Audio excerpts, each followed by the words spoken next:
talk to me, yeah.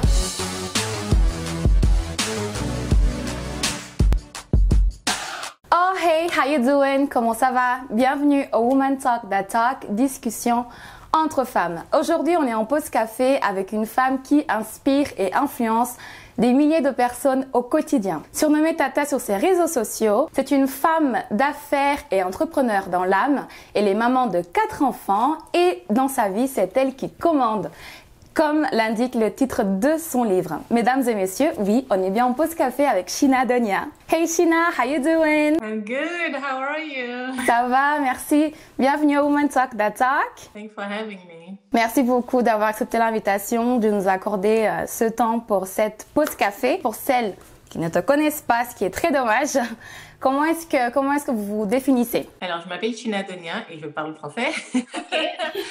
Je suis consultante en communication. Je travaille dans ce métier depuis 18 ans, bientôt 19. J'ai fait mes débuts chez L'Oréal, Hermès, Elisabeth Arden à New York. Ensuite, je suis rentrée au Gabon en 2004 où j'ai créé mon agence de communication. Et pendant 9 ans, presque 10, donc j'ai travaillé dans la com localement. Et en 2012, donc j'ai été repat à l'envers. Je suis retournée en Europe, donc en France, pour me former au conseil en image personnelle. Et depuis donc 2013, j'ai créé mon agence de conseil en image ici à Paris, où je vis, avec mes enfants. Et l'objectif de ce que je fais maintenant, la direction que j'ai voulu redonner à ma carrière, c'était d'accompagner des étudiants, des porteurs de projets, des cadres, des salariés et même des personnalités qui souhaitent soigner leur image pour plus de succès, pour booster leur carrière. Pour me faire connaître au début en 2012, parce que Libreville au Gabon était vraiment mon terrain, beaucoup moins Paris, j'ai atterri sur les réseaux sociaux, d'abord Facebook et ensuite Instagram en 2014. J'étais très en retard, tout le monde était sur le grain sauf moi, pour me faire connaître auprès de cette clientèle potentielle. Et petit à petit, en fait, plus je créais du contenu autour de la maternité, plus j'avais d'engagement et je me suis rendu compte, tiens, parler de mon métier intéresse les gens, mais montrer également l'envers du décor aussi. Et c'est comme ça que j'ai pris goût à créer du contenu sur Instagram. Et 2 ans après, voilà, mes premières collaborations sont tombées. Donc depuis, certains me connaissent comme une Instagrammeuse, une créatrice de contenu, mais à l'origine, et encore aujourd'hui, je suis consultante en communication et en image. Et quand je ne fais pas ça, j'écris des livres, en tout cas un livre, qui est sorti récemment, qui est donc ici, c'est ma bande dessinée, qui s'intitule C'est maman qui commande. Et si on regarde bien, c'est moi ici, là ce sont mes enfants et mon petit chien, du moins le chien de ma fille. Et c'est un livre en hommage aux mamans de chez nous, donc ces mamans africaines, qui aussi entre fermeté et affection dans leur manière d'élever leurs enfants. Voilà, je suis toutes ces choses à la fois et plein d'autres choses encore, mais le temps de le dire ne sera pas possible ici sur une seule vidéo pendant cette pause café. Mais oui, c'est vrai, vous êtes une femme remplie de bagages. Est-ce que vous êtes ce qu'on peut considérer comme une boss girl? Est-ce que ça vous parle? J'aime pas le côté bossy parce que si je m'en tiens à la définition un peu, une femme qui est bossy commande, bon, quoique finalement la commande le dit. Mais pas dans le travail. À la maison, oui. Avec les enfants, oui. Dans le travail, je suis plutôt un uplifter. J'aime vraiment l'idée que quand on a réussi quelque chose, par exemple, quand je voyage et que je ne suis pas avec mes enfants, je ne suis pas avec mon chéri, je ne suis pas avec mes meilleurs amis ou avec mes soeurs, je le savoure moins. Parce que des fois, je me dis, j'aimerais tellement que tel soit là. Donc, quand je réussis quelque chose, je m'extrais assez vite de cette situation et j'aime laisser le siège confortable et bien chaud à quelqu'un d'autre. Moi, j'aime pousser les autres, j'aime pousser les plus jeunes, j'aime pousser les autres femmes, j'aime faire connaître. Et la raison pour laquelle d'autres aussi me connaissent comme une créatrice de contenu qui met beaucoup en avant les marques africaines, parce qu'en m'installant ici, je me rendais compte d'à quel point il n'y avait pas beaucoup de création de contenu autour de nos talents, nos créatifs, nos restos, nos expositions, nos créateurs de vêtements, etc. Donc, dans un premier temps, c'était beaucoup de contenu mode, où je m'habillais vraiment avec des marques Made of Africa au lieu de Made in Africa. La différence étant que je peux être basée à Paris, faire mes créations, c'est pas forcément du Made in Africa, mais c'est Made of Africa, parce qu'il y a de l'Afrique dedans. Et depuis 8 ans, il ne se passe pas une journée sans que je porte au moins une création d'un créateur africain. Aujourd'hui, j'en porte 2, mon rouge à lèvres, qui est une marque sénégalaise, Ampa Beauty, et ce t-shirt donc de la marque Little Africa Paris. Et j'essaye d'inciter les gens à travers mon contenu sur les réseaux sociaux à consommer, à acheter du Black Owned parce que certains de ces créatifs ne vivent pas de leur métier.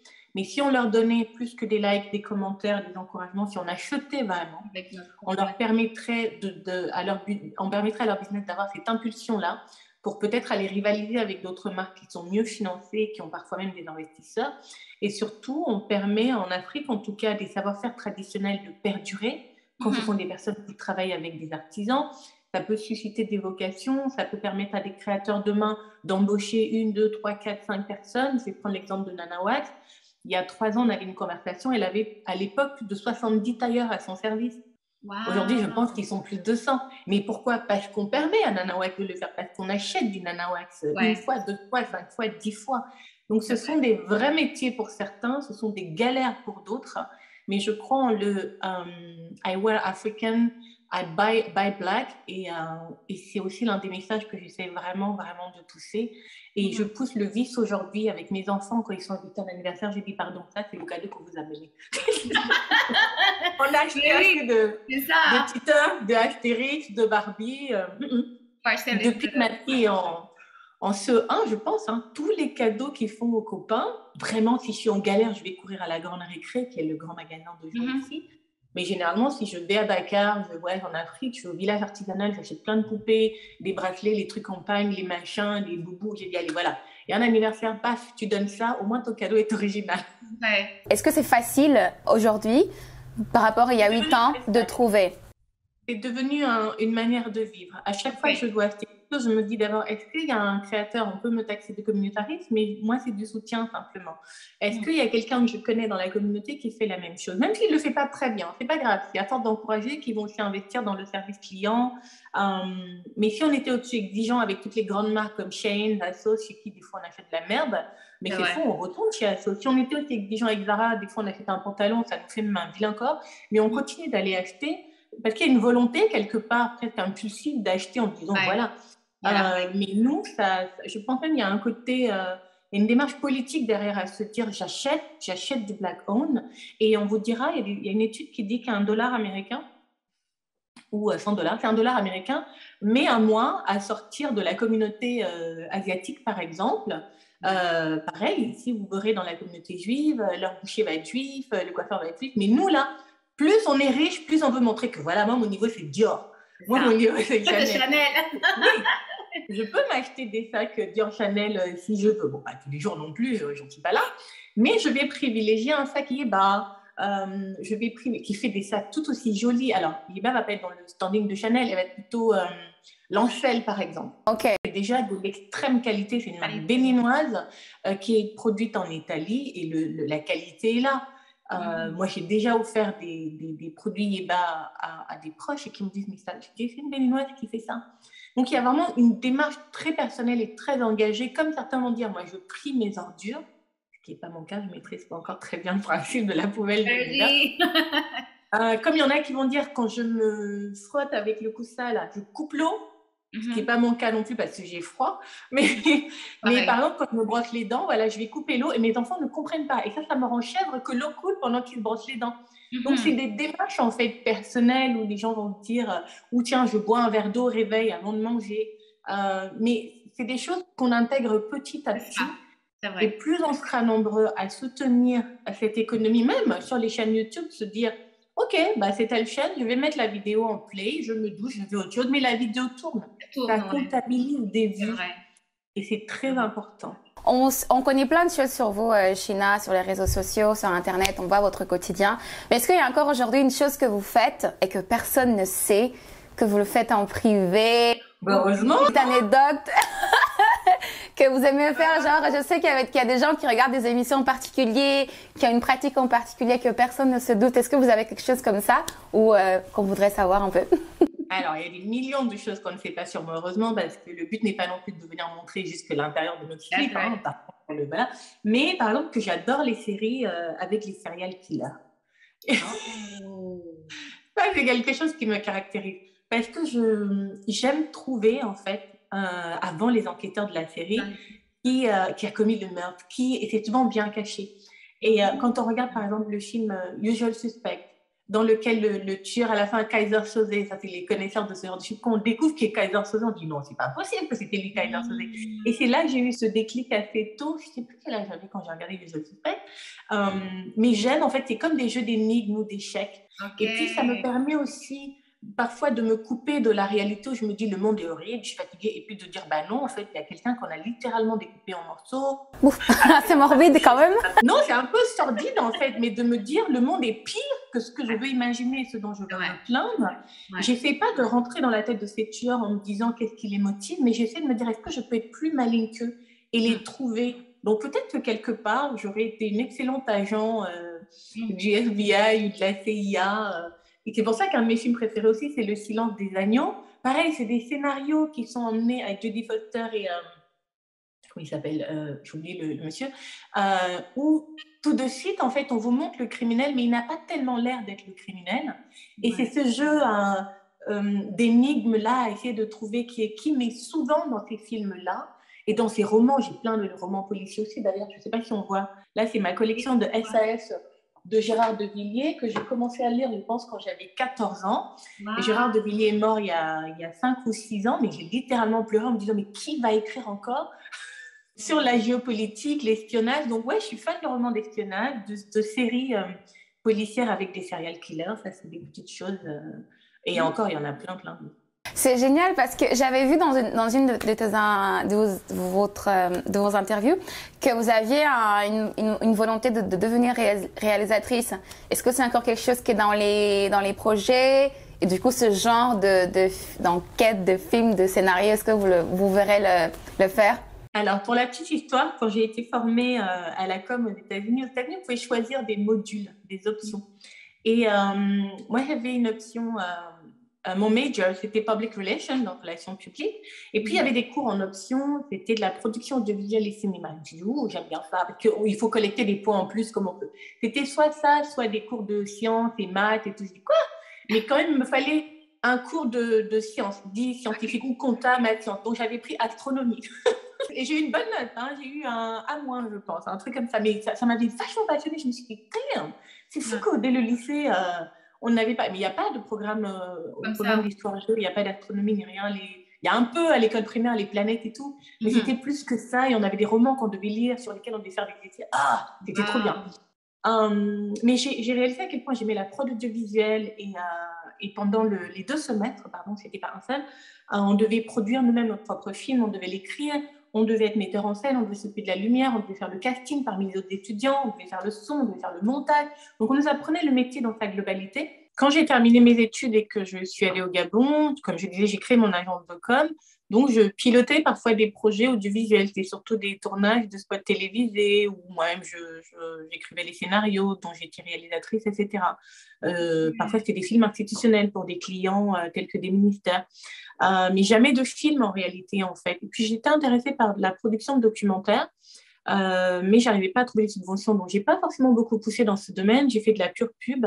Et puis, il y a quelques années, avant d'écrire C'est maman qui commande, j'ai hésité à écrire 2 autres livres. Un qui raconte le deuil de la mère, parce que j'ai perdu ma mère il y a 16 ans et je voulais raconter un peu ce parcours-là. Et un livre en hommage à ma fille, donc intitulé « Ce que j'aurais voulu que ma mère me dise sur la vie, mais la vie ne nous en a pas laissé le temps ». Je me suis dit, il y a tellement de choses que j'aurais voulu que ma mère me dise, ces conversations non eues avec nos parents, du fait de la pudeur, etc. Et puis parce qu'on ne se rend même pas compte qu'un jour, il y aura une fin. L'un de nous va partir avant l'autre. Je me suis dit, je vais vivre encore quelques années, mûrir encore plus, encaisser encore plus de la vie et coucher plus tard ces conversations. Mais le livre est en processus d'écriture depuis des années. Le deuxième livre, c'était donc une bande dessinée finalement qui est sortie. Dieu merci. Et puis, la troisième idée de livre, c'était un peu une Sex and the City à l'africaine. Donc, c'était des péripéties que j'ai vécues avec mes meilleures amies, qui sont vraiment les sœurs que la vie m'a données, mais des histoires complètement folles. Vraiment des histoires de nana. Mais quand je dis Sex and the City africaine, je caricature parce que ça n'a pas grand-chose à voir. Je voulais vraiment raconter ces femmes africaines modernes-là, mais qui aussi entre cette modernité et cette africanité qui les définit très bien, et avec beaucoup, beaucoup d'humour. Et c'est un ami qui est dans la prod audiovisuelle, avec qui j'ai réalisé mon premier spot télé au Gabon, qui m'a dit, mais qui lit encore les livres, on s'en fout, fais directement une série. Je dis, quoi? Il me dit, oui, tu fais une série, on te suit. Et je me suis dit, mais c'est pas faux, en fait. Mais il ne faut surtout pas que je refasse du Sex and the City. Et donc, d'une série, c'est passé à une comédie romantique, pour ne pas dire une comédie dramatique, en m'inspirant cette fois-ci de Very Bad Trip, Bridesmaid, avec au cœur de l'intrigue, donc, le mariage. Pour quelle raison? Le mariage et le décès sont les occasions au cours desquelles nos familles se réunissent le plus. C'est là qu'on voit même des parents qu'on n'a pas vus depuis longtemps, qu'on ne connaît même pas. On dit, toi, tu es l'enfant de qui, mamie? C'est pas toi la fille Ah, c'est toi qui as grandi comme ça, je t'en veux. Donc voilà.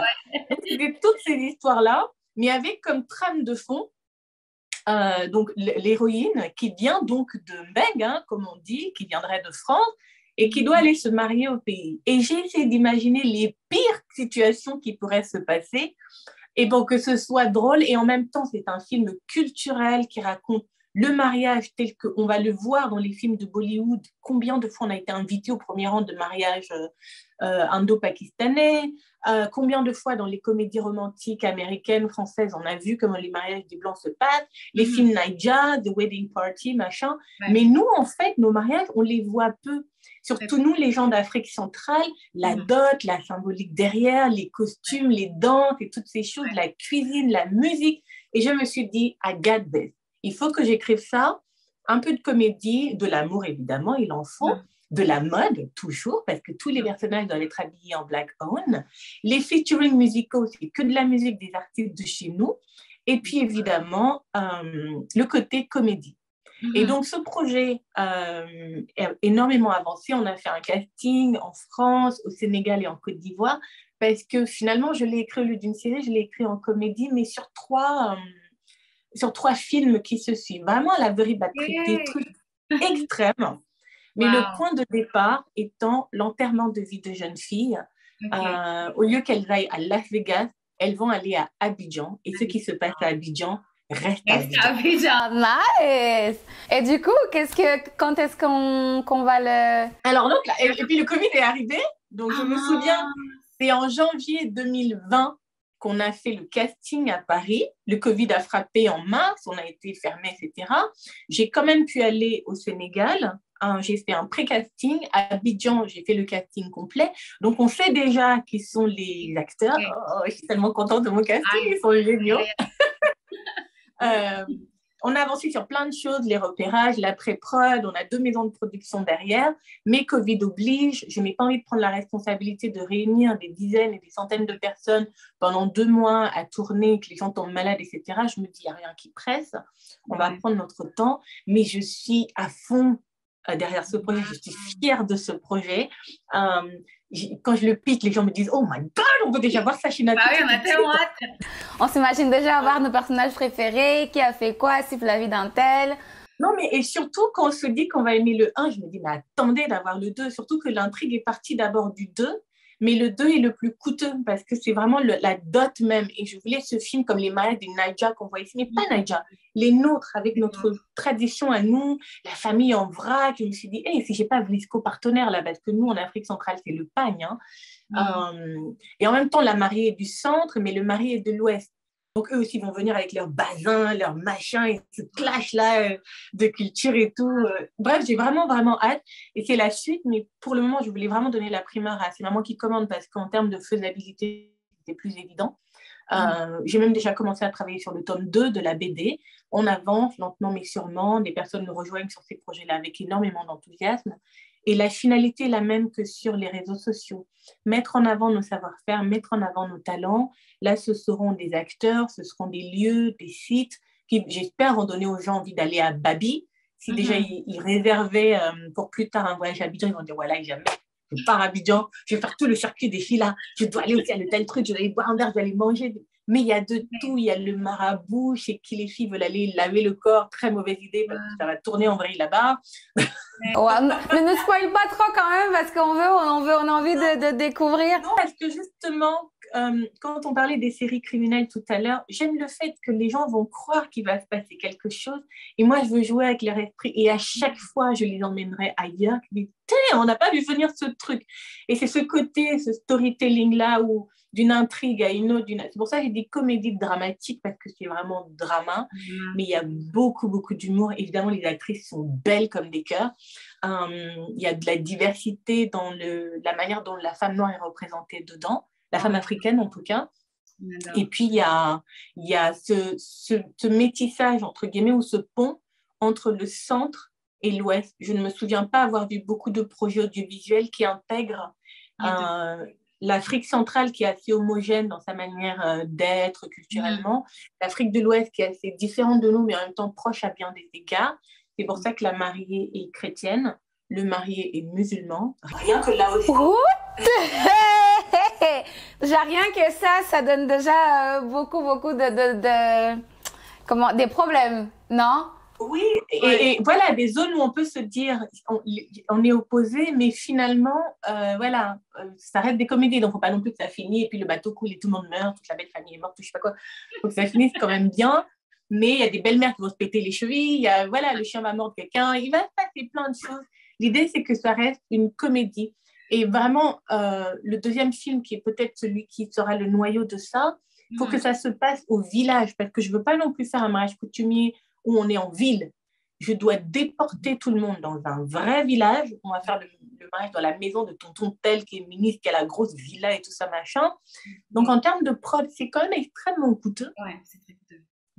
C'est très ambitieux aussi. Surtout que, et c'est là que j'arrête de spoiler, je veux que l'artiste qui monte sur scène quand la soirée dansante commence maintenant, que ce soit carrément... Alors, je cherche le petit nom.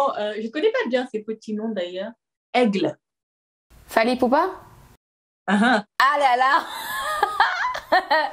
Waouh. Ah ouais, là vraiment, je pense que vous allez péter les box-office du continent. Je me dis, mais comment je fais venir Fally pour que Fally joue lui-même Fally, qui monte sur scène et qui chante une petite rumba là pour les amoureux et tout, et que les mamans, les tantines sont là, c'est Fally.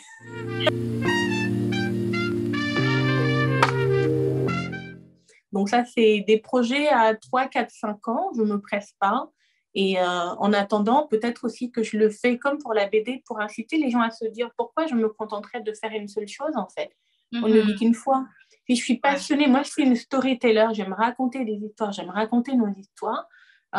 Donc si je peux les coucher sur du papier, c'est bien. Si je peux les poster sur Instagram, c'est bien. Si je peux les raconter sur YouTube, c'est bien. Et si je peux les amener sur le petit écran ou le grand écran, c'est encore bien. C'était 3 moments de votre carrière qui ont changé la donne. Ou ça a été très game changing? La mort de Michael Jackson. What? Ouais, parce que Michael Jackson est mort le jour où je devais aller pitcher pour le plus gros projet sur lequel mon agence de communication au Gabon allait travailler. Wow. Un 4e opérateur de téléphonie s'installait. Il avait mis en compétition 3 ou 4 agences, je ne sais plus, parmi lesquelles la mienne. Ma fille était un tout petit bébé. Mon agence, j'avais perdu beaucoup de clients. Je manquais de sommeil. J'avais licencié la moitié de mon personnel. Je ne pouvais même pas payer tout le monde. Il y en a un que j'ai payé en lui cédant une de mes voitures. Et ce n'était pas la meilleure période. Et puis, on me dit que finalement, je suis sélectionnée pour cet appel d'offres. Je me dis, what the hell? Et j'ai travaillé ma présentation. J'ai demandé à une amie qui était de passage, elle étudiait même la com encore. Je lui ai dit que, pardon, viens, tu seras ma chef de projet, tu t'habilles bien en tailleur et tout, puis voilà. Elle m'a fait, bon, ben ok. Et elle aussi, je pense, venait d'accoucher. J'ai dit, pardon, allons seulement. Et j'y suis allée le matin vers 8h. Ça passait partout sur CNews, aux infos, iTélé, je crois, un truc comme ça. Michael Jackson est décédé. Et Michael Jackson était et sera toujours mon chanteur préféré de tous les temps. L'amour que j'ai pour la musique de Michael Jackson m'a été transmis par ma mère. Souvent, quand nos parents écoutent beaucoup de musique, on ne fait peut-être pas trop attention petit, mais elle nous reste là. Et mon rêve était d'aller voir Michael Jackson en concert un jour et tout. Il est mort en préparant un 10 Et de toute façon, en 2 minutes, toutes les places étaient parties. Et j'étais tellement choquée que je me suis dit, mais the devil is trying, mais comment je vais faire ça? Et je crois que je suis sortie de mon corps pendant cette présentation parce que c'était devant des Saoudiens et des Syriens qui étaient propriétaires de cette société de téléphonie. J'ai fait ma présentation, 1 mois a passé, et puis on m'appelle, on dit, madame, est-ce que vous pouvez venir, nanana? Donc il y a une dame que je ne connais pas, et puis la responsable de marketing. Je me suis dit, bon, ils ont encore besoin de documents en plus. Elle me demande de signer un papier. C'était une clause de confidentialité qui me disait que mon agence avait été retenue. un contrat en plusieurs dizaines et dizaines de millions par mois. Je n'en revenais pas. Tout ça pour dire qu'en fait, la vie, c'est comme ça, et le monde professionnel aussi. Parfois, vous pouvez être ici, parfois, vous serez là. Et l'idée, c'est de se souvenir, en fait, d'à quel point ce qu'on fait est nécessaire et important. Et je n'ai jamais cessé, en fait, de croire en moi, en mon talent, ce que j'avais appris, ce que je pouvais apporter au monde de la com. Donc ça, c'est un épisode, une parenthèse de ma carrière dont j'aime beaucoup me souvenir, surtout quand les choses sont compliquées. Je me dis, souviens-toi, Michael Jackson, souviens-toi. Nice. Et je pense 2 ans plus tard, ou 1 an plus tard, je suis allée à Los Angeles pour complètement autre chose. Donc toujours, je vais en faire la deuxième, voilà, toujours Michael Jackson. L'année d'après, j'ai été recrutée comme chargée de la communication du concours Miss Gabon. Donc, je devais trouver les sponsors, m'occuper de la com et même présenter le concours Miss Gabon. C'était beaucoup et c'était énorme. Présenter en tant que host? Oui, Jean-Pierre Foucault, mais c'était moi, voilà. La vidéo est sur YouTube pour ceux qui veulent voir. Merci beaucoup. On applaudit pour notre huissier qui veille à ce que le vote du jury soit le plus clair et honnête possible. Dans quelques secondes, je vais vous annoncer le nom de la deuxième dauphine. Ne vous inquiétez pas, je ne vous ferai pas la petite frayeur d'hier soir. Et je me souviens, j'avais dit oui parce que j'avais posé une question, quel sera le mandat, enfin pendant le mandat de la Miss, quelle est la cause qu'elle va défendre? C'est très important pour moi aussi parce que moi, je ne fais pas partie de ceux qui crachent sur les concours de beauté. Je sais que c'est pendant un an mettre sa beauté au service d'une cause. Et qu'on le veuille ou pas, les personnes belles, les personnes connues arrivent à fédérer vers elles, les gens vers des causes importantes. Quand Rihanna est venue parler de la scolarité des nanas habillées en star devant Macron, on a écouté plus que si c'était l'association X du Congo qui venait en parler. C'est vrai. Donc, je me dis, si on peut utiliser l'image d'une jeune fille pendant un an pour servir une cause, super, moi je vais défendre ça. Et le comité m'avait dit, on veut construire une crèche pour des jeunes filles mères, à condition qu'elles aient une moyenne supérieure à je ne sais plus combien, peut-être 11 ou 12, et des notes constantes. On va scolariser leurs enfants, les garder dans la journée. Quand elles sortent d'école, elles n'ont pas à s'inquiéter de l'enfant est où, parce qu'elles n'ont pas d'argent, elles sont encore au lycée, parfois même au collège. En revanche, elles doivent donner un peu de leur temps dans la journée pour garder les bébés l'après-midi. Comme ça, les aides maternelles, elles ont un peu plus de temps pour elles. Elles ont un espace pour faire leurs devoirs et le soir, elles peuvent retourner à la maison avec les enfants. Beaucoup de jeunes filles mères abandonnent l'école parce qu'elles n'ont pas de solution. Je dis, là, vous m'avez eu, c'est parfait. Parce que moi, j'ai accouché de mon fils aîné, j'étais encore au lycée. Donc ça me correspondait parfaitement. Et donc ça aussi, ça a été un événement très important parce que c'était la première fois, au-delà de faire le métier qui était le mien, aller trouver des sponsors, réussir la com de l'événement, présenter avec brio le concours et tout, c'est la première fois que je travaillais avec des jeunes filles qui me regardaient un peu en yaya. Ouais. Et on avait une coach américaine qui avait fait Miss USA, qui leur apprenait à parler, à marcher, etc. Mais souvent, quand elles étaient en panique, elles venaient vers moi. Et c'est là que j'ai appris qu'en fait, je peux aider quelqu'un à construire son discours. Je peux la booster mentalement. Et ça a fini par me conduire à mon métier aujourd'hui. Donc ça aussi, ça a été un moment très important. Et grâce à ce job, donc, on est allé à Los Angeles parce qu'on devait signer avec le concours Miss Univers pour inviter la Miss Univers locale. Okay. Et pendant qu'on était en voiture, le chauffeur à Bel Air, il dit ça c'est la maison de tel, ça c'est la maison de tel. Il me dit ça c'est la maison de Michael Jackson. Je dis monsieur, please, stop. Arrêtez. Wow. Je dis ouais, là où Michael est mort l'année dernière. Les grilles qu'on voyait là, quand les pompiers sont allés prendre le même portail et tout. Mais je suis descendue de la voiture, mes pieds tremblaient comme ça. Ma collègue qui était avec moi me dit non, je suis navrée d'avoir vu ton moment parce que je sais combien tu aimes Michael Jackson. Je suis allée, il y avait des plantes grimpantes sur le portail, j'ai arraché les plantes, j'ai mis dans mon soutien-gorge, j'ai dit voilà, je vais les garder à vie. Et jusqu'aujourd'hui, je me demande où j'ai balancé ces plantes parce que je les avais amenées au Gabon, je devais les mettre dans un cadre. Sous vide, je les ai posées. Mais je vais retourner. Et ça, c'est la maison là-bas. Je vais retourner là-bas. Et en même temps que j'étais là en train de me frotter aux plantes et tout, il y a une dame qui est descendue d'une voiture de l'autre côté de la route, une autre femme noire. Elle a traversé toute aussi émue. Elle me dit, oh my God, where are you from? Et j'ai dit, I'm from Gambia, I'm from Kenya. Et on se regardait comme deux femmes, mais qui se comprennent tellement. J'ai envoyé ma sœur et tout d'amour de Michael Jackson. Donc, c'est pas forcément Michael Jackson Oui, mais c'est ce que ça représentait à ce moment-là. Ouais. Oui, cet événement-là, en fait, où est-ce qui m'avait permis d'aller. Et puis, ce que j'ai vraiment le plus aimé dans ce job, voilà, c'était ces fleurs volées, ces feuilles volées chez Michael Jackson, à côté de l'impact que j'avais pu avoir. Et la Miss Gabon de l'époque, aujourd'hui, elle est directeur générale de la télévision nationale. Et à l'époque, son projet, c'était d'être la Oprah Winfrey du Gabon. Et elle a brillamment réussi ce pari. Elle avait gagné une bourse d'études pour aller étudier le journalisme, parce que le concours Miss Gabon offrait une bourse d'études à hauteur d'une valeur de 50 millions, je crois. Donc, elle avait largement le temps de faire des études, de gagner une maison, une voiture, plein de choses. Et je suis très heureuse parce qu'elle a réussi ce pari-là. Et puis, peut-être le troisième moment charnière, c'est d'avoir tout quitté au Gabon pour venir tout reprendre ici en France. Et quand je vois la direction que ma carrière continue de prendre, les personnes que ça m'a permis de rencontrer, le public que le digital m'a permis de transformer en ma famille virtuelle, ça a peut-être aussi été l'une des meilleures décisions que j'ai prises. Et j'attends de voir ce que demain me réserve. Donc voilà, 2 fois Michael Jackson et puis de quitter le pays. Non, c'est génial. Vous voyez, j'avais cru dans ma tête que vous allez mentionner le livre.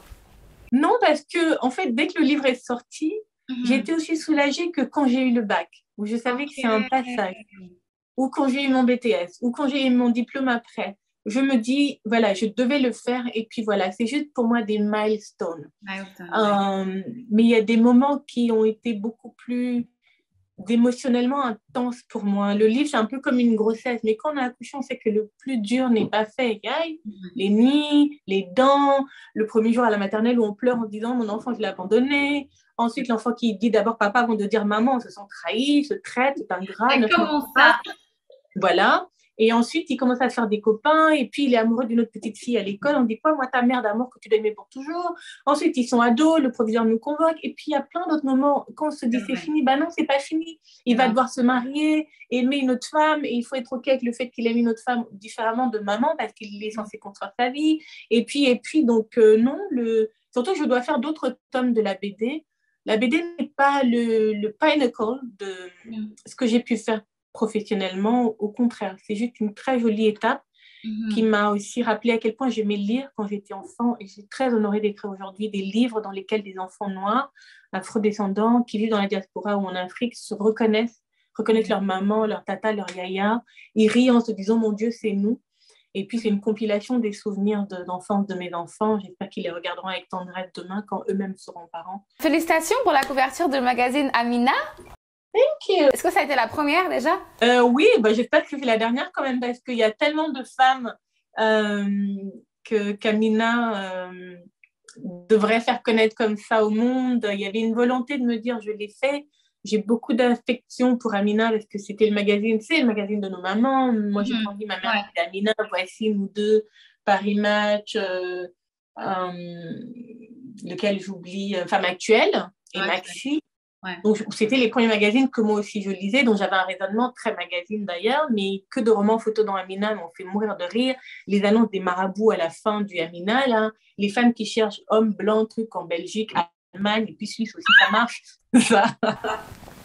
Mais c'était ça, Amina, les pages de mode et qu'on emmenait chez le tailleur pour déjeuner l'ensemble comme ça. Je veux ça, ça j'ai connu aussi, et puis quelques interviews des profils de femmes, c'est comme ça que j'ai découvert Wangari Maathai, c'est comme ça que j'ai découvert Katusha, en lisant un article dans Amina, Lia Kebede à l'époque, mais même si on parlait déjà beaucoup d'elle ici en Occident. Et moi, j'aime beaucoup Amina pour ça, même si le magazine n'a pas forcément...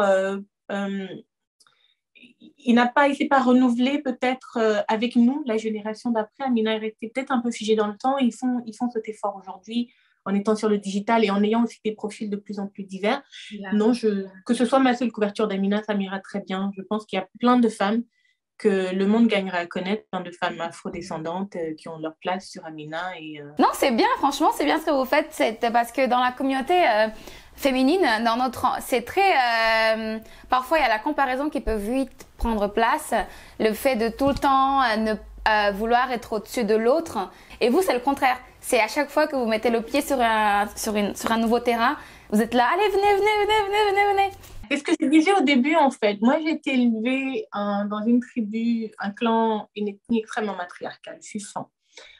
Chez nous, les femmes ont droit de citer. Même quand c'est les mariages, comme je disais, ou les décès, qui sont les plus grands événements de la famille. C'est les hommes qui sont devant qui parlent. Mais qui est assis au rang juste derrière eux? Les tantines, les grands-mères. Et quand ils vont à ce qu'on appelle Essor, c'est l'endroit où on va parlementaire, comme quand le jury va délibérer. Voilà. Avant de décider, ensuite, on vient s'asseoir et il y a un seul porte-parole qui parle. Mais qui va faire le boucan dans les sorts là-bas? C'est les femmes qui disent, vous là, vous allez dire comme ça, comme ça, comme ça, comme ça. Mais devant les gens, elles ne disent rien. Et ça, on m'a appris que les femmes étaient au service, en fait, de l'intérêt général. Ensuite, toutes mes tantes, mes machins, ce sont mes mamans, en fait. C'est-à-dire, un enfant n'est pas l'enfant de ceux qui l'ont accouché seulement, c'est l'enfant de tout le monde. Et ceux qui s'occupent le plus des enfants, c'est les grandes sœurs. Parfois, on va avoir 8 ans, mais on doit s'occuper de Papichou, le petit frère qui a 2 ans. Et on nous apprend très vite à être au service de tout le monde. La grande sœur ne peut pas manger et accabler les petits, elle mange seule. Elle va donner son gâteau. Les grands frères vont faire tu veux, non, je ne te donne pas. Ou danse d'abord et tout. Donc, moi, j'ai été élevée dans ce côté où les autres, je dois en prendre soin. Et qui plus est, ma mère n'a eu que 3 filles. Donc, j'ai 2 petites sœurs dont je me suis toujours occupée. C'est la chose la plus organique, la plus naturelle chez moi. Et je n'arrive pas à apprécier quelque chose de bon seul. Si on me donne du caviar, je vais dire non, il faut que je mange avec quelqu'un. Si on me donne l'argent, il faut que je partage avec quelqu'un. Le seul plaisir que je prends à être seule aujourd'hui, c'est parfois d'aller au resto seule. Au début, je trouvais ça bizarre, mais juste d'être avec moi-même seule parce que je suis aussi fatiguée de ne pas pouvoir manger devant mes enfants. Des fois, je me cache aux toilettes pour manger une mangue ou une pastèque. Et ma fille va rentrer. Maman, ça sent la mangue. Je dis non, ça ne fait rien du tout, c'est le désodorisant. Et pourquoi? Parce qu'ils vont vouloir aussi demander? Quoi? Mais je ne peux rien manger. Des fois, même, je mets le piment et c'est là, ça pique, mais c'est bon. Même les plats du bled les plus tordus que, voilà.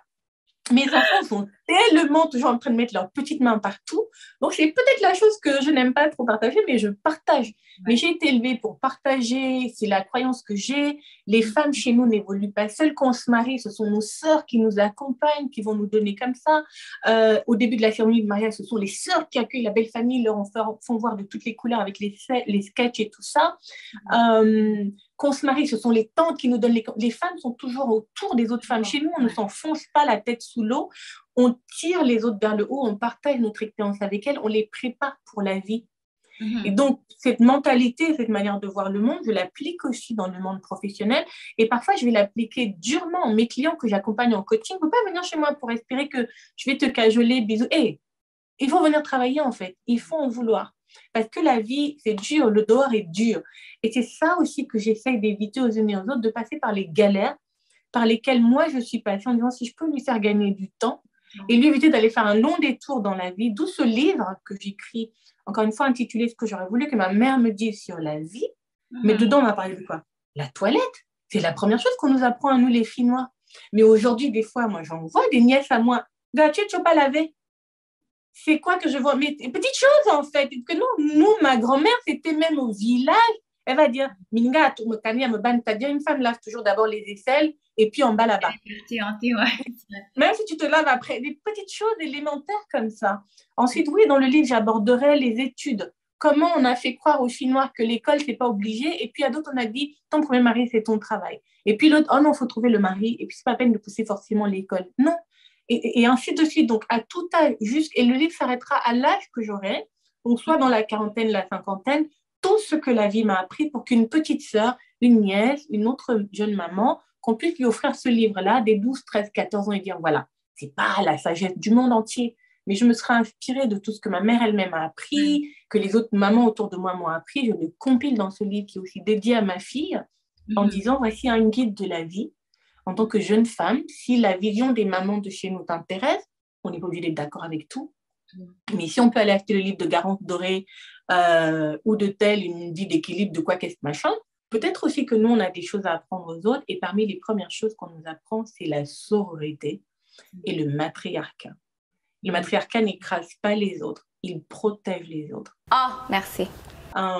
Mais beaucoup de personnes aussi se disent j'ai besoin de personne, j'y suis arrivée seule, j'ai une leçon à prendre de personne, j'ai rien à partager avec personne. C'est faux, personne n'arrive seul nulle part. Si on avait l'honnêteté de regarder derrière nous et de voir toutes les personnes qui ont jalonné comme ça notre parcours, on se rendrait compte qu'on ne réussit pas seul. On peut aller vite seul, mais ensemble, on va beaucoup, beaucoup plus loin. That's right. Alors, donnez-nous 3 raisons pour lesquelles on devrait acheter C'est Maman qui commande. J'écris C'est Maman qui commande pour partager mon quotidien de maman avec humour. Donc, si vous voulez rire en lisant une BD, c'est une raison numéro 1. Raison numéro 2, Parce qu'on a peu d'auteurs, en fait, noirs, femmes et francophones dans l'univers de la BD. La seule BD, hein, je ne parle pas de livres pour enfants, il y a de plus en plus de livres de contes, Sundiata, Keta, Bidule, machin, mais vraiment bande dessinée avec tout le principe de la BD, des bulles, des choses comme ça. Il n'y en a pas beaucoup. Donc, moi, mes enfants, ils ont beaucoup lu Akissi, Aya de Yopougon. Et à part Marguerite Aboué, je n'ai pas eu l'occasion de leur faire lire, ni de lire moi-même, parce que je lis beaucoup aussi les BD encore de mes enfants à mon âge. Et je me suis dit, il faut qu'on occupe cet espace qui est encore vide. Il y a un boulevard comme ça pour nous. Et puis, la troisième raison, c'est peut-être la représentation. Si vos enfants ont l'impression de lire, ou si vous savez que vos enfants lisent des livres dans lesquels ils ne se retrouvent pas, dans lesquels les personnages ne leur ressemblent pas, en termes de vie, de quotidien, etc., peut-être avez-vous envie de leur offrir cette BD pour qu'ils se voient. Et ça, c'était quelque chose de très important pour moi, qu'un enfant afrodescendant lise ces BD et se dise « Oh mon Dieu, on dirait moi, oh c'est moi ». Et beaucoup de parents m'envoient des témoignages de leurs enfants qui disent soit « Ah maman, c'est toi » ou alors « Ah là là, mon fils, il se retrouve dans le personnage de votre fils et du coup, il se dit « Je ne suis pas seul au monde, en fait, je ne suis pas seule dans ma tête, il y a un autre petit garçon quelque part qui a la même vie. » Et peut-être aussi pour que les enfants se disent « Ma mère n'est pas tombée seule de la planète Dragona. » En fait, elles sont une horde de mamans comme ça. Donc, je veux dire que j'ai la pire mère au monde, mais la maman de Papoué-Mimine dans ses mamans qui commandent, c'est la pire des pires. Et la mienne n'est pas plus mal. Donc, la représentation, que ce soit dans l'univers de la BD ou pour nos enfants qui lisent, et puis voilà, si vous voulez rire et que vous aimez la bande dessinée, vous allez beaucoup rire. Je le dis sans prétention, c'est très, très drôle. Il y a des épisodes plus drôles que d'autres, mais vous allez rigoler. Est-ce que le terme de la charge mentale, est-ce que ça vous parle? Bien sûr. Il y a 2 mois, je pense, j'avais fait un post qui disait que j'étais fatiguée mentalement, une extrême fatigue qui a des causes très lointaines. Quand on est noir, qu'on est l'aîné, hey, la responsabilité qui pèse sur nous dès qu'on a des petits frères, là où le petit a fait une bêtise, c'est toi le grand va taper. La maison est en fait le désordre, c'est toi qui devais machin quoi qu'est-ce. Ensuite, on a un côté, on va remplacer parfois les parents au sens propre comme au figuré. Moi, ça a été les deux, vu que quand ma mère est décédée, j'ai dû prendre cette posture de maman pour mes petites sœurs. Donc, j'ai porté beaucoup, beaucoup de choses. J'ai été maman très jeune. Et puis, quand on est aussi la yaya qui a réussi dans la famille, les problèmes de tout le monde, les enfants des cousins, il faut les cahiers, l'autre a cassé le plâtre, il faut les machins. Des fois, j'ai mes oncles qui m'appelaient « Ah, ma fille, là, le moteur de ma voiture. » Attends, j'ai quand même pas acheté un moteur de... Faut pas déconner, quoi. Non. Dès que quelqu'un se marie, hop, les cotisations, c'est China, donne-nous la voiture pour ceci, là, là. Donc, j'ai vraiment longtemps baigné dans ce... On m'a appris comme ça à être au service des autres, mais ça a aussi un côté toxique à la fin. Et j'ai dû apprendre à dire non aux gens, à dire non à certains clients qui m'épuisent, à dire non à certaines circonstances, à dire même non à moi-même, que tu n'es pas obligé de répondre oui à tout. À tout le monde, ouais. Et avec le Covid qui n'a pas aidé, 2020 et 2021 ont été des années extrêmement éprouvantes pour nous mentalement, d'être enfermés comme ça, les deuils qui s'accumulent au pays, mais on ne peut pas voyager, aller voir les gens, etc. Donc oui, j'en ai parlé dans un post qui a eu énormément de résonance en disant aux gens, voilà, la première chose à faire, c'est d'accepter qu'on est fatigué. Et là, j'en discutais encore hier avec une personne très proche où je disais, je suis en train de chercher un thérapeute ici parce que youpi, 2022 va être l'année pour moi de la psychothérapie. Mais je veux que ce soit une personne noire qui peut mieux appréhender mon vécu. Très important pour moi. J'ai trouvé 2, 3... après, je ne vais pas aller les tester individuellement, je les ai googlés. Et puis, j'attends, mais je vais faire cette démarche-là. Je ne sais pas trop ce que j'en attends. Mais le mental, notre cerveau peut être malade aussi, il peut avoir besoin d'aide. Donc l'année dernière, je me suis plutôt mise au sport pour prendre soin de mon corps, etc., de l'intérieur, mais le mental aussi est extrêmement important, donc je suis très contente enfin de le faire. Je me souviens avoir fait une dépression quand j'étais étudiante, j'avais 20 ans. Et quand ma mère l'a appris, ma mère m'a jamais écrit quand je faisais mes études en France. On appelait juste, il y a un problème. Alors, appelle vite. C'est souvent peut-être elle qui a besoin de quelque chose. Oui, elle bipait, puis voilà, donc je rappelle et tout. Et je sais pas pourquoi on criait toujours d'ailleurs. Est-ce que c'est parce qu'ils sont en Afrique ou quoi? Et on parlait vite. Anyway. Et je me souviens, quand ma mère, est-ce que j'ai écrit, je sais plus comment j'ai fait pour l'en informer. C'est la seule fois que ma mère m'a envoyé une lettre. Je me suis dit, waouh, une lettre de soutien, ma fille chérie. Ma mère m'a écrit que si tu partais en France pour devenir folle, tu oublies que si ta mère... Ça m'avait tellement choquée. Et je me suis dit, damn, ce truc est tellement tabou chez nous, c'est incroyable. Donc, j'ai jamais pu... Et encore une fois, ça, c'est un chapitre de mon livre où toutes ces choses que j'ai voulu que ma mère me dise, mais que la vie nous a pas laissé, j'ai même pas abordé cette conversation avec elle en disant, est-ce que tu te rends compte à quel point je devais être terriblement... Et c'est dur parce que quand on est né, on a grandi en Afrique. Les 2-3 premières années en Occident, c'est compliqué. On est coupé des parents, l'hiver est dur, la nostalgie est là, le manque de vitamine D nous rend dépressés et tout ça et tout ça. Il suffit d'être fauché, d'avoir trop mangé sa bourse en boîte de nuit et chez Mango et Zara. Tu as un enfant, tu fais des pâtes à la pâte d'arachide parce que c'est tout ce qui te reste. Ben oui, on faisait des extrêmes comme ça, des fois. Tu te dis, tiens, je vais tester. Wow. Ah, ça fait une sauce. Moi, j'ai un groupe WhatsApp avec mes amis d'enfance qu'on appelle mes gossures. J'ai un deuxième groupe WhatsApp sur lequel on prépare le mariage d'une amie. Et j'ai un troisième groupe WhatsApp dans lequel il y a un peu plus d'amis où on s'envoie des vidéos de conneries de machin. Ces 3 groupes sont extrêmement thérapeutiques et si l'une de nous ne va pas bien, il y en a qui sont aux États-Unis, d'autres en France, d'autres pays, elle va pop un message, nous tous on saute dedans, on fait que là ça va. Des fois on retrouve 200 messages à lire que bon attendez je lis tout d'abord et puis j'arrive. Et ça aussi c'est très très thérapeutique chez nous de parler aux autres femmes et de ne pas garder pour nous parce qu'elles ont toujours une sagesse ou le simple fait de parler, c'est comme si on est arrivé avec une éponge qui est pleine d'eau et qu'on presse, l'eau s'en va et l'éponge est plus légère. On se sent juste plus légère, c'est vrai. À ce moment-là. Et un de mes dadas aussi aujourd'hui, c'est de discuter avec des personnes plus âgées. Mes tantes, mes grands-tantes, mes grands-oncles. Et je me dis, si seulement on avait commencé ça à la vingtaine, que de choses on aurait appris de la vie, mais des fois on les prend, oh, c'est les vieux lives. C'est ça. Ça, ils nous fatiguent avec leur pensée archaïque. Mais aujourd'hui, j'adore quand je discute avec mes tantes. Il y en a une qui est docteur en pharmacie, elle est phytothérapeute, donc elle va m'appeler pour me parler des plantes, parce que chez nous, c'est quelque chose qu'on transmet aussi aux femmes pour savoir soigner avec les plantes. Et moi, je l'ai appliqué à ma manière aussi de me nourrir. Donc, mes enfants mangent de plus en plus de plantes, ça les écœure, mais bon, voilà.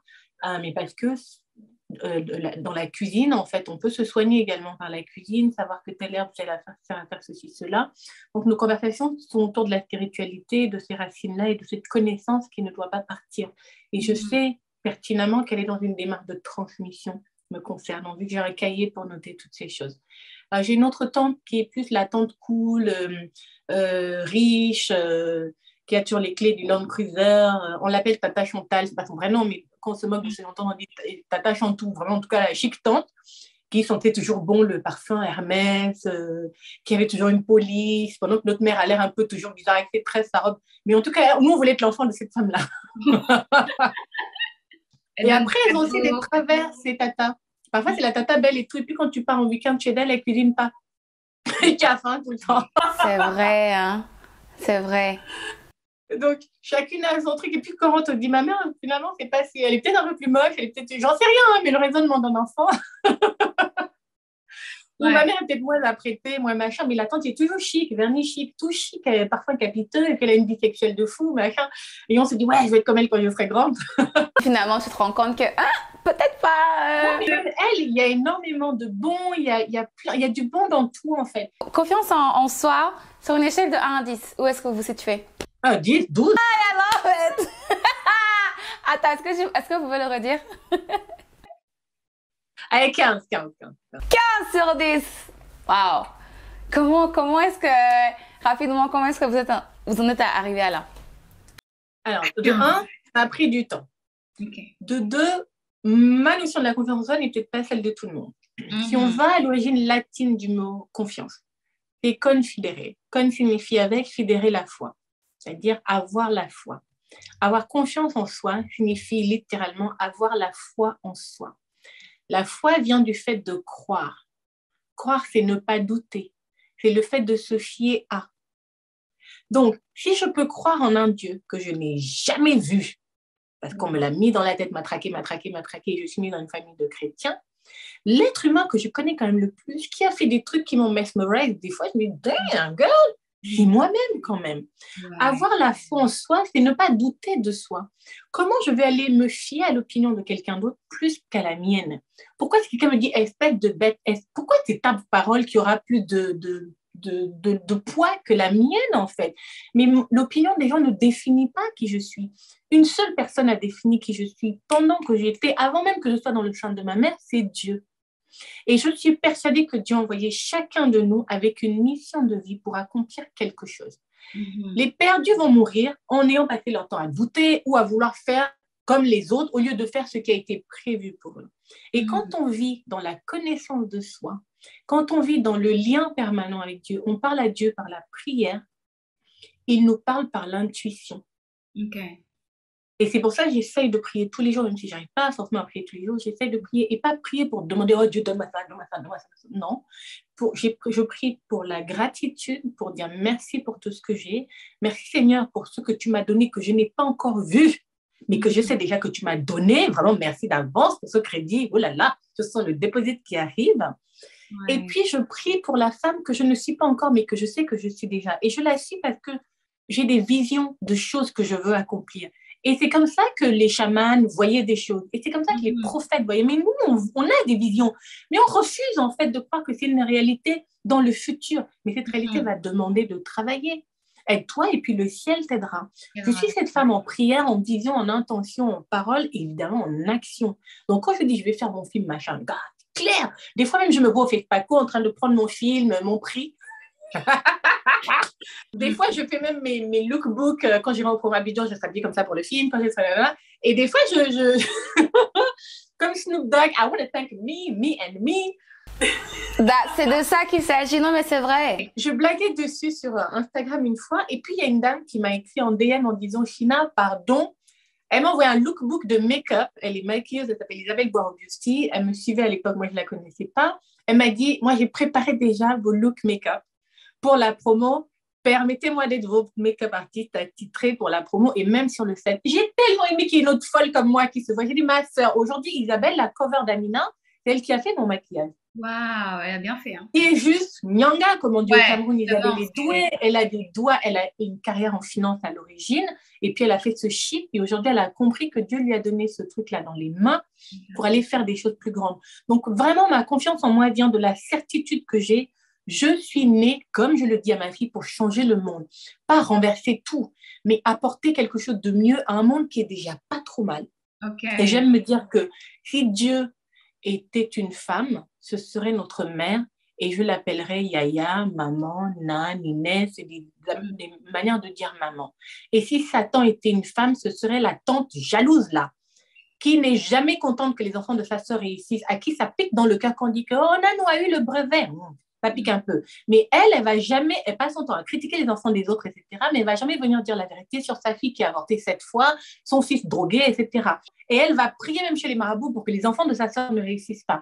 Donc, comme j'ai cette balance-là, cette tante-là peut me dire plein de conneries, mais tu ne vas rien, tu seras bordel, tu parles pour toi. Je ne réponds pas, je la laisse.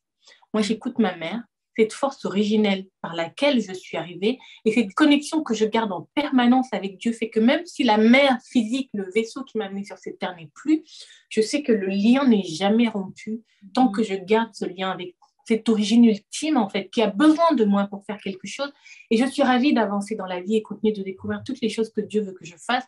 J'ai le choix douter et que fait la peur? Elle nous paralyse donc on ne fait pas. Therefore, la tente gagne. Ou alors d'avancer avec la foi et dire Seigneur, pardon, c'est toi qui m'as envoyé là. C'est ça ma notion de la confiance en moi. C'est pas de la suffisance ou quoi, mais c'est me dire que même dans la vallée de la mort, je n'ai peur de rien. Encore plus dans la vallée de la vie. Au pire, ce ne sera pas des échecs, ce seront des leçons. J'aurai appris. Mais quand j'ai appris, qu'est-ce que j'en fais? Je me relève en fait et puis j'avance. Hein. On sait, c'est Goumin là. Goumin ne tue pas. Ne tue pas. Mais par contre, la période là peut être très difficile. Elle peut être aussi très productive pour écrire, pour créer, etc. Si c'est deuil là, le deuil n'est qu'un voyage, une transition vers une autre vie. Il faut accepter que la personne n'existe plus sous la forme physique, mais spirituellement, elle est toujours là, à condition d'avoir été élevée aussi dans la croyance de ces choses-là. Si vous ne devez jurer que par une chose, what is your just one thing dans la vie? Si on vous attache, on vous met dans un placard, on vous dit vous mangez pas pendant... Quelle est la seule chose pour laquelle, quoi qu'on vous fasse, quoi qu'on vous dise, vous restez sur cette même chose? Dieu. Ok. La force ultime. Il n'y a rien, il n'y a pas une situation dans laquelle je ne l'inviterai pas, qu'elle soit triste ou heureuse. Je lui donnerai toujours toute la gloire. Je me remettrai toujours à lui. Je n'ai pas la prétention de croire que je suis au contrôle de ma vie. Encore une fois, peu importe le nom qu'on donne à Dieu, il y a une force au-dessus de nous. Ça peut être l'univers pour certains, la loi de l'attraction, le karma, Allah, Bouddha, Shiva, je ne sais pas qui, mais il y a une force au-dessus de nous. On n'a pas aisément, tout le monde n'a pas cette capacité à se connecter avec ça. Et pour revenir à ma tante qui maîtrise les plantes, elle m'avait expliqué que quand on veut faire cette connexion spirituelle, il faut ce qu'on appelle un liant, un connecteur. Okay. Et le connecteur, c'est soit la matière, donc les plantes que Dieu a créées. Chaque plante sert, elle soigne quelque chose, à son opposé aussi, etc. Quand on les connaît, on sait celles qui vont nous connecter à lui. C'est pour ça nos guérisseurs, nos soignants utilisent ces plantes, même pour faire des bains, des trucs, des décoctions, parce que voilà, c'est le lien le plus direct en fait avec lui. L'autre connecteur, ce sont les personnes dont on descend, les aïeuls. Parce que dans la culture fan et dans beaucoup de cultures, le père du père du père du père du père du père du père, c'est Zamba, Zama, tout en haut, en fait, c'est Dieu. Et qu'on descendrait de lui comme ça directement. Et donc, la meilleure manière d'être en connexion avec lui aussi, c'est parfois en invoquant nos aïeuls, nos ancêtres. C'est pour ça qu'on nous apprend très vite qui est l'enfant de qui est l'enfant de qui est l'enfant de qui, donc l'arbre généalogique. Et quand moi je prie, j'appelle ces personnes-là. Et je vais dire quelque chose qui risque de faire peur aux gens ici ou pas. Go, totalement spirituel, Erika Badou, machin. Quand je pense que je devais avoir 6 ou 7 ans. Et j'étais au village, en vacances et tout avec ma mère, mes petites sœurs. Et comme je disais, l'aîné, c'est toi qui dois surveiller les petits. Et ma mère était allée en ville, donc il y a le village, et puis il y a la ville où il y a le marché, les trucs comme ça. Chercher du poisson frais et tout. Et la corvée, souvent pour les enfants au village, c'était vous devez décortiquer des noix d'arachide. Okay. Et ensuite, quand maman va venir, elle va les griller, torréfier, et puis nous, on va écraser au moulin, et puis ce sera la sauce d'arachide avec le poisson, tout ça. Donc, la corbeille d'arachide qu'on nous va laisser là, on jouait, là, on va manger les goyaves, les trucs. Et puis, nous, on mesure le temps par le soleil qui commence à descendre. Je me dis, maman va pas tarder. Et surtout, maman disait, tu surveilles les petits. Si je reviens là, qu'ils ont perdu leur babouche, mais c'est les babouches où tu mets le doigt dedans, là, et puis, mais tu cours, ça part partout. Même pas des chaussures fermées. Après, tu remets dedans comme ça. Tu remets dans le trou, là, et tout, machin. Tu sautes avec et tout ça. Et évidemment, ma gourgandine de sœur a perdu un de ses pieds de chaussures. Nous voilà en train de chercher partout. Et en même temps, il faut casser l'arachide. Comme, mon Dieu, dans les deux camps, on va te taper. Que vous n'avez pas trouvé la chaussure, on va vous taper, l'enfant a perdu la chaussure. Vous n'avez pas cassé l'arachide, vous faisiez quoi? On jouait pour nous voir la sueur, l'odeur, tout ça. J'étais tellement fatiguée, j'ai dit, ok, j'ai choisi mon combat. Mieux l'arachide parce que c'est plus collectif. Le repas va être en retard. Même mes oncles peuvent venir me mettre des taloches et tout. Et puis, je me suis dit, pour la chaussure, je fais simple. J'ai pris les petits. C'était moi la grande, donc les petits ont 7 ans, 3 ans, 2 ans. Machin, des petits, là. Il y avait tout le monde. Et dans nos villages, la tombe des grands-parents est souvent, les tombes sont souvent au milieu même du village, devant la maison, les trucs comme ça, dans la cour. Donc, il y avait la tombe de mon grand-père et c'était des trucs sur lesquels on jouait. Oh, c'est ma maison d'étage, machin. Okay. Donc, les tombes ne nous font pas peur, en fait. Okay. Et donc, on est allé prier sur la tombe d'abord de mon arrière-grand-mère, celle qui est la plus proche de la chambre. Bien prier à genoux, pardon, merci, pardon, pour nous aider, je demande pardon, tu peux nous aider à trouver la babouche de papa, pardon, machin, il a beaucoup prié, je vais être gentil, je vais être sage, je vais beaucoup de choses. Et je dis au petit, fermez les yeux. En fait, imagine cette scène, vous avez surréaliste, je vois ça aujourd'hui. Après, j'ai dit, bon, allons maintenant sur la tombe donc, de mon grand-père, papa Théophile, mon grand-père.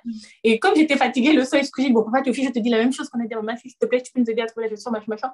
Et attention, mais c'est ma tante qui avait raison, parce que je suis bossée, je leur donne des instructions. Je dis, on va aller casser l'arachide. Je vais mettre la babouche qu'on a encore là devant la porte, si vous pouvez m'amener la deuxième. Et histoire vraie. Et je me souviens quand j'ai raconté ça à ma mère des années après, bien après, j'étais déjà adolescente, elle m'a dit, sorcière, vampireuse. C'était tout le raisonnement que ma mère pouvait avoir. Mais donc, on a mis les babouches, parce qu'au village, pareil, il y a la cuisine, où il y a 2-3 feux de bois, où les mamies cuisinent, et puis il y a la maison principale à côté, où il y a les chambres. Okay. Et puis, il y a le corps de garde au milieu du village. Donc, nous, on vivait beaucoup plus dans la cuisine la journée.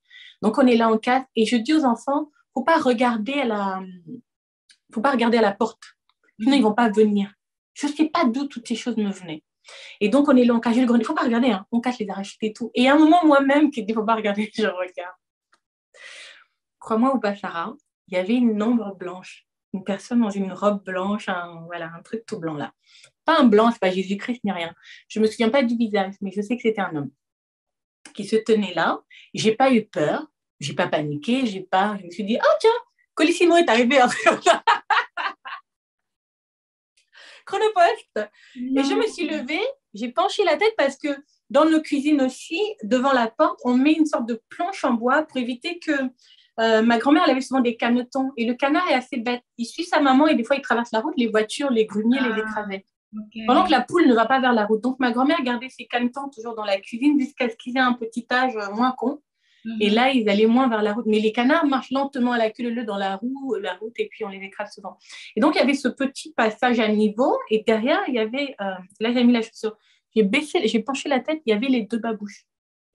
Et j'ai pris tranquillement, j'ai dit, femme, mets les chaussures. Cassons maintenant l'arachide. En fait, quand j'y repense, je me dis, what the fuck was that? Je ne me suis pas beaucoup posé de questions jusqu'à présent. C'est une histoire inexpliquée dans la famille. On dit oui, mais peut-être quelqu'un est venu. Je dis ben non, parce qu'on était tous dans la cuisine. Il n'y avait pas d'adultes dans le village.